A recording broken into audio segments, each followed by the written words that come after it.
governo tem o dever de proporcionar condições necessárias ao desenvolvimento econômico do país. Mas para que isso ocorra, as políticas públicas assumem papel fundamental, tendo como principal função equilibrar os conflitos de interesses dos diversos grupos que compõem a sociedade. Na ausência de intervenção pública, o setor agrícola poderá estar constantemente em crise, ora de excesso de produção, ora de carência de oferta, problemas que afetam a estabilidade de todo o sistema econômico. No século XX, as dificuldades enfrentadas pelo setor levaram o governo a intervir.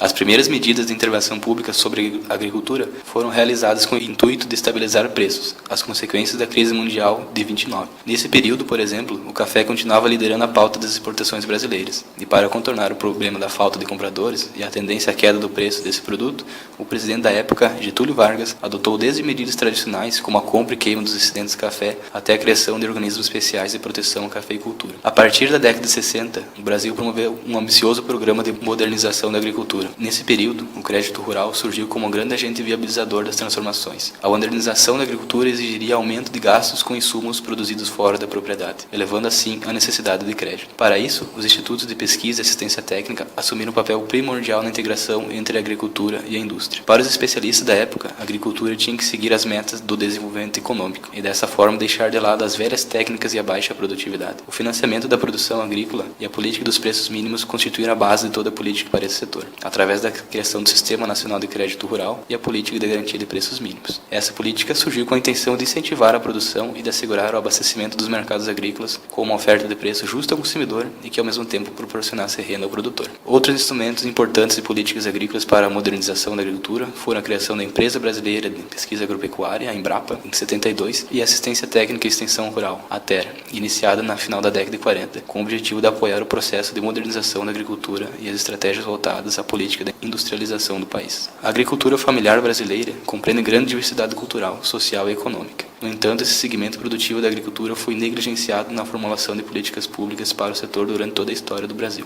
Em 96, com o surgimento do Programa Nacional de Fortalecimento da Agricultura Familiar, o PRONAF, é inaugurado um novo marco histórico na intervenção do Estado na agricultura brasileira. Isso porque, desde os anos 70, com a modernização da agricultura, a intervenção do Estado sempre havia privilegiado os produtores rurais com grandes áreas de terras. O PRONAF surgiu com o resultado de muitas reivindicações dos trabalhadores rurais organizados e de outros grupos sociais que apontavam a importância de se estabelecer políticas que proporcionassem os meios necessários ao fortalecimento da produção agrícola familiar no Brasil. Ao longo dos anos ocorreram diversas alterações institucionais no PRONAF, que proporcionaram uma maior abrangência em relação ao público beneficiário.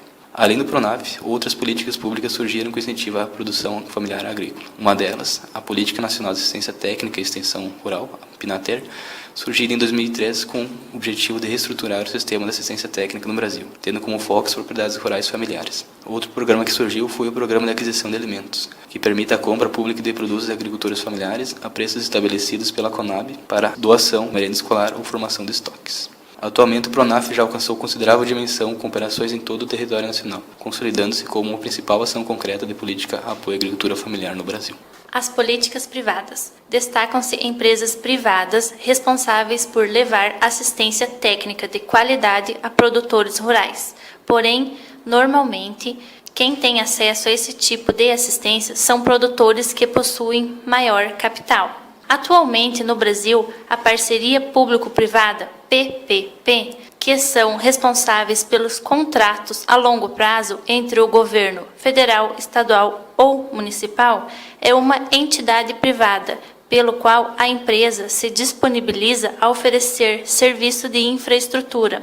Como há vários e diferentes tipos de contratos, o setor público e privado dividem entre si diversas responsabilidades financeiras, os projetos, as operações e a manutenção de infraestrutura. Para a legislação brasileira, o PPP possui viabilidade econômica, mas não financeira, ou seja, os projetos não têm subsídio governamental. Um exemplo desta parceria de política privada é a Emater, que presta serviços gratuitos de assistência técnica, mas é uma empresa privada. Instrumentos operacionais são utilizados para a definição de estratégias e movimento tático operacionais que orientam o desenvolvimento das ações.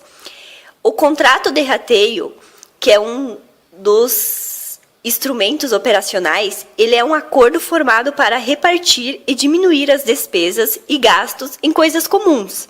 É uma prática bastante comum entre as empresas hoje em dia e tem ajudado a reduzir gastos necessários. Exemplo, contabilidade, serviços de internet, administração, pesquisa e tecnologia.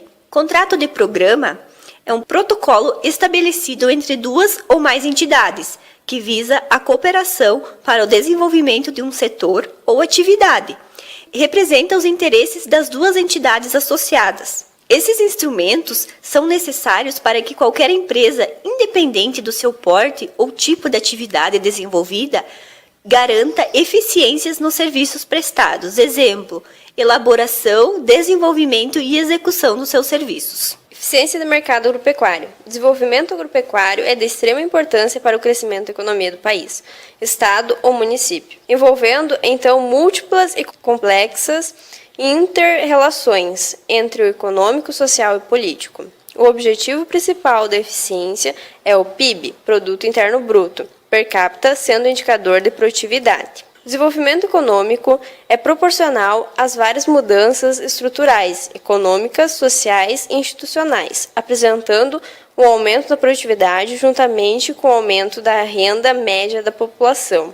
A eficiência do mercado está diretamente ligada à eficiência econômica, sendo que a eficiência econômica é uma combinação entre eficiência técnica e eficiência alocativa. A eficiência econômica trabalha a relação entre o valor dos insumos e o valor dos produtos, ou seja, visa o processo de produção minimizar os custos, dados os preços, fatores, que é a eficiência alocativa, e a produção na eficiência tecnológica, eficiência técnica. A eficiência agropecuária é baseada na metodologia, análise envoltória de dados, para retornos constantes na escala e também para restrições de variáveis. Análise envoltória de dados. São testes estatísticos sendo divididos em parâmetros e não parâmetros. Nos testes com parâmetros, os valores de variáveis devem ser estudados através da distribuição normal ou aproximação normal. Já os testes não paramétricos, também conhecidos como teste de distribuição livre, não há exigência quanto ao conhecimento da distribuição variável na população. Modelo com retornos constantes da escala. A utilização desse método baseia-se em um programa linear para a determinação do peso para maximização com a relação entre produto e insumo. Conforme vários estudos, foram possíveis identificar que a eficiência do setor agropecuário é de extrema importância na economia do país, pois este contribui para o aumento significativo da produtividade.